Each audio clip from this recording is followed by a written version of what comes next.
Alright, competition prep, Tuesday, 31 March, quarantine day 9. I think we're in week 3, day 1 of the actual competition prep program.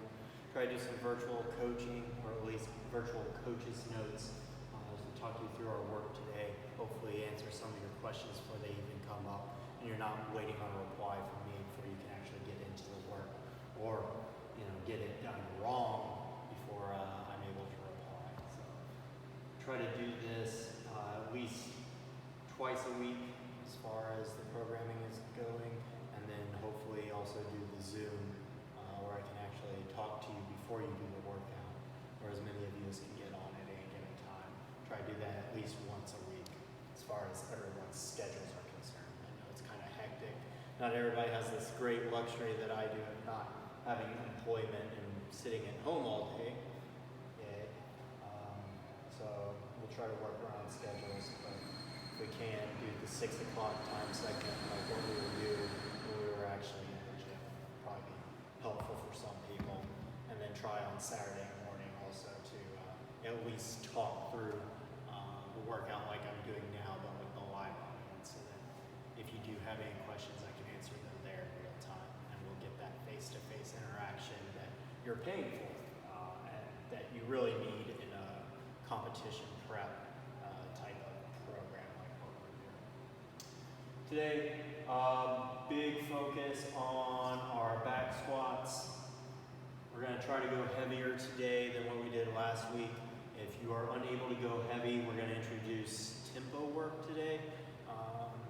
Really, this is something you should be mixing in all the time, doing the tempo work and pause work, because it'll really help us as far as maintaining our positions, but also on strengthening our tendons and making sure that those are staying healthy, especially as we're hitting higher rep ranges, like what we're doing with all these at-home workouts. You'll see that a bunch of them have really high rep ranges because we don't necessarily have heavy weight to introduce intensity. We're trying to go for more reps faster, and that puts a strain on our tendons if we do that too often, too much. But the tempo work at weight will help us kind of maintain that health and strengthen those, because that's really what they need, is that tension under load to remain healthy. So we'll talk about that a little bit more a little bit later when we get to the back squats, and then also have cycling 4 reps again with the power clean like what we've already done. At a lighter weight, really focusing on positions, hitting all the positions as we transition from having the weight here at our shoulders at the finish of a rep back to the beginning of a rep, so we're properly set up to go through that hopefully fast popping motion for the power clean. And then a lot of conditioning work today, 3 different conditioning pieces, 2 short ones, or what should be short ones with rest built in, and then a really long slog of a conditioning piece that I will talk about a little bit later as well, that you're probably all going to hate me for. So, got that. Pretty easy warm up, starting with 400 meter run, just to get you a little bit warmed up, get the blood pumping. If you want to sub that out with my favorite farmer's carry or suitcase carries, be my guest. I am getting my daily farmers and suitcase carries in every single morning, making sure that I'm getting at least 10 minutes of carrying around heavy weights, and you should try to as well. We'll transfer over to full body strengthening, and especially the work on our core, which is something that we all need for sure, especially if we're going into heavy back squats. Pretty simple, pretty straightforward as far as the warm-up goes. Not too much to teach on that one. Then we get to our back squats. So we're doing 5 rounds of 4 reps. Really want this to be heavy if you can, but if you don't have the weight, if you're using just a sandbag, that's fine as well. If you don't have the sandbag or a barbell, we can still do this with whatever weight that we have held in a front rack position. So if you only have a heavy kettlebell or a heavy dumbbell, you can still hold that in the front rack position and do the tempo option today. Really looking to maintain positions.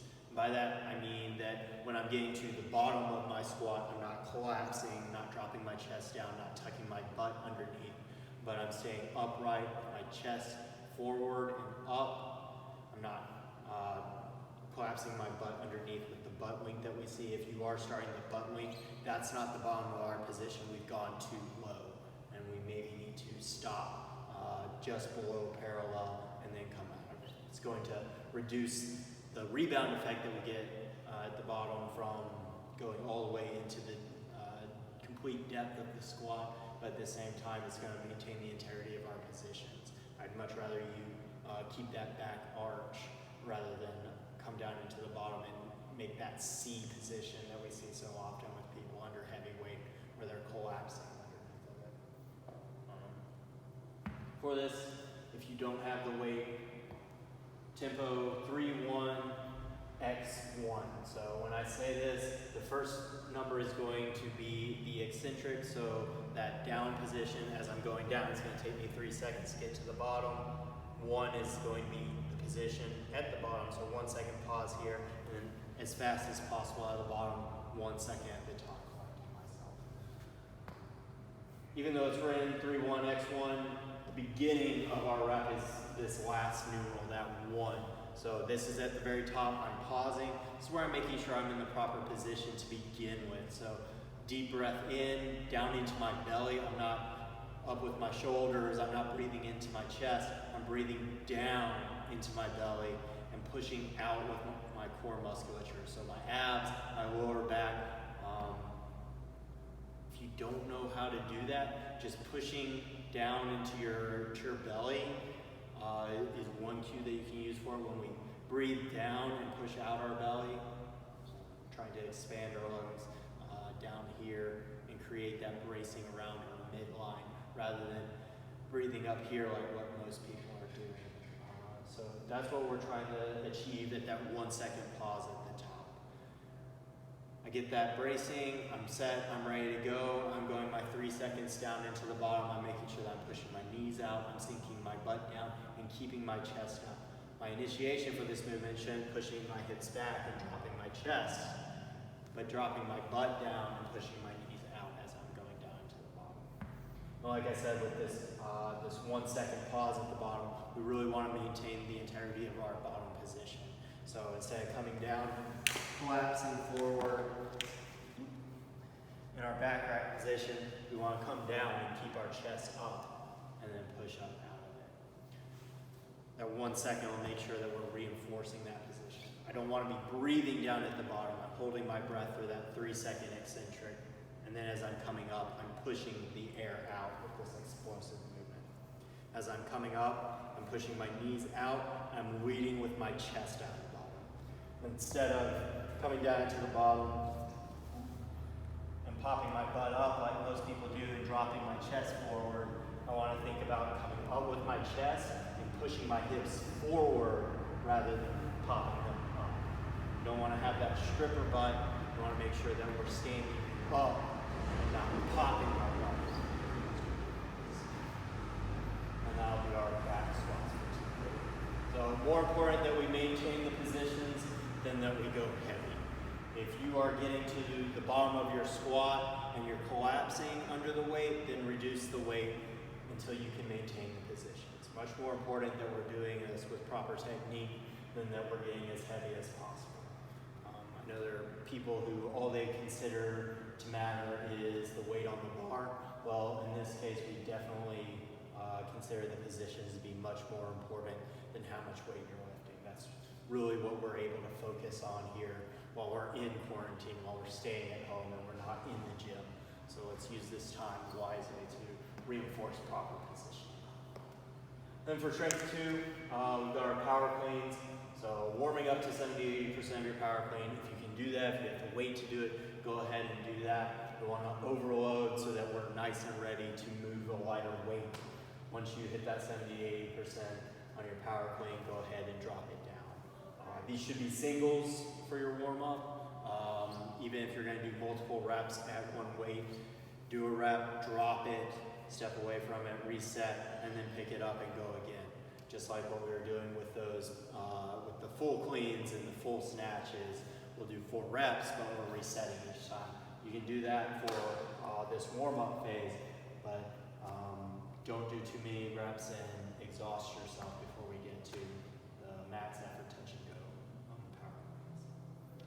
Once you've gotten warmed up with the power clean, should be relatively fast getting through that. We're gonna do the every 3 minutes on the minute for 5 rounds, so 15 minutes total, max effort, touch and go power cleans. We've already done this once.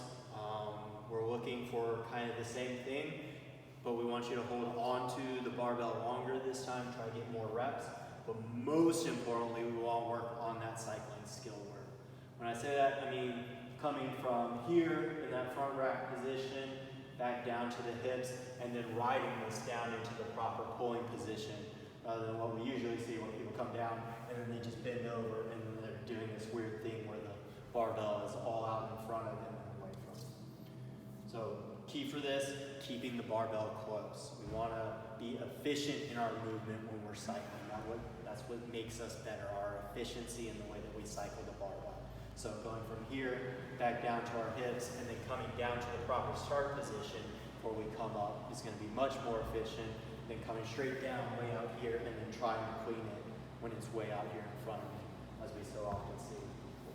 So that's what I really want you to focus on. Even if we have to pause here for a second, come down, pause here for a second, and then come down and go, that's completely fine.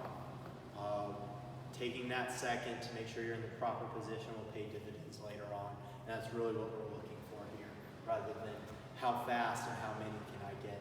It's how many can I get in this 3 minutes with proper form, proper cycling technique. That's really what we're gonna try to work on for this particular piece. It is max effort touch and go, so as soon as the weight on either end of your barbell touches the ground, you go. Or if you're doing the sandbag, as soon as you reach mid-shin, you're going again. You can rest in the front rack, but no more than 1 breath. Same thing with at the waist, no more than 1 breath before you're back down and going again. So take your time, both at the front rack position and at your hips. Reset properly and go as soon as you get to either mid-shin or touch and go off the ground with the barbell.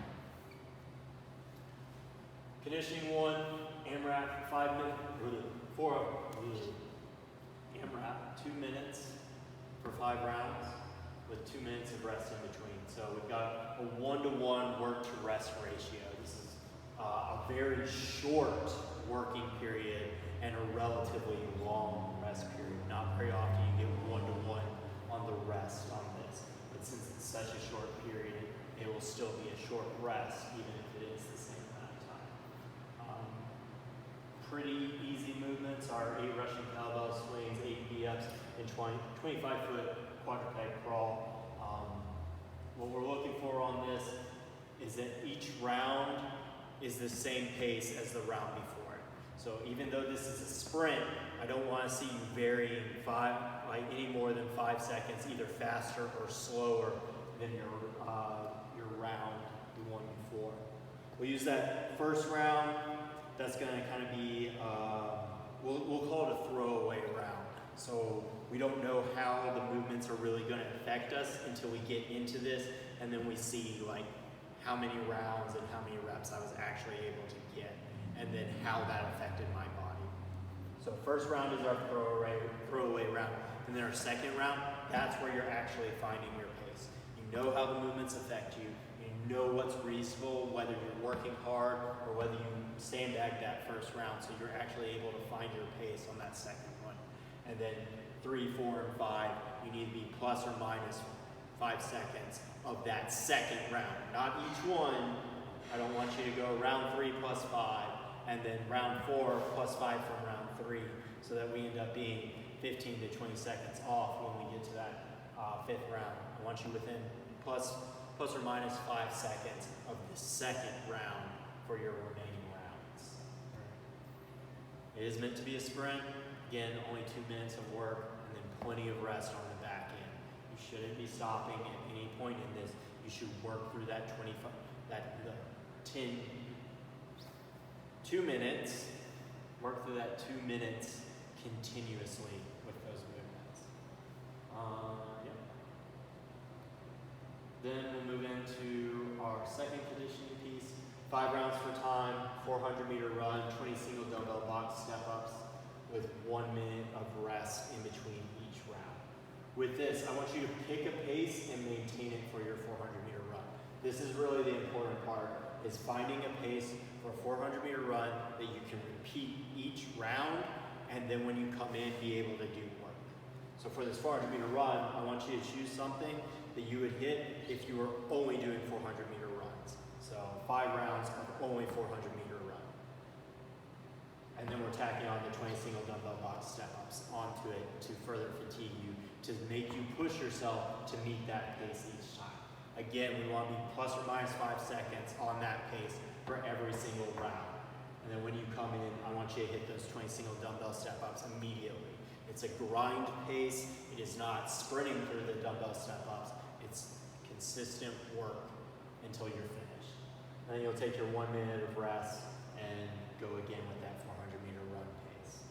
If you miss, if you are more than plus or minus 5 seconds on your time for just the run, I want you to take an extra minute of rest and then do the next round. So if I'm running my 400-meter runs at 90 seconds, that's the pace that I've set and I'm trying to hit. I hit it for round 1, I hit it for round 2, and then on round 3, I end up going for 105 seconds. So I was off by 15 seconds, which is a whole hell of a lot of time in a 400-meter run. After I finish my box step-ups, I'm going to take 2 minutes of rest, reset, get my breathing, get my heart rate under control, and then I'm back trying to get this 90-second 400-meter run, and then my box step-ups for round 4. If I miss that again, then I need to change my expectation on my 400-meter run, change the time that I'm trying to get. Okay? Conditioning 3, I did a version of this last week on the bike, but it did not have the 1 minute of rest in it. And it was a significant emotional event. It was very, very difficult, and it was difficult in the moderate pace. This meant a moderate pacing rather than the 30 seconds of aggressive pace that I thought was going to be the hardest part. So 90 seconds, easy pace, 60 seconds of a moderate pace, and then 30 seconds at an aggressive pace. So finding this moderate pace is really what's going to be difficult. Finding that moderate pace and then maintaining it for a full minute before we go into this 30 seconds of aggressive pacing. If you're on a bike, easy is less than 60 RPMs. If it moderate is between 60 and 70, and then aggressive is 70 plus. For rowers, anything more than 2 minutes. Really, this is a recovery pace. We're going nice and slow, but consistent with it. 2 minutes plus on that, and then about a minute 50, anywhere between 2 minutes, minute 50 for the moderate pace, and then faster than a minute 50 on that aggressive pace. And then if we're running, I'm sorry, that sucks. This is going to be even harder to find, I think.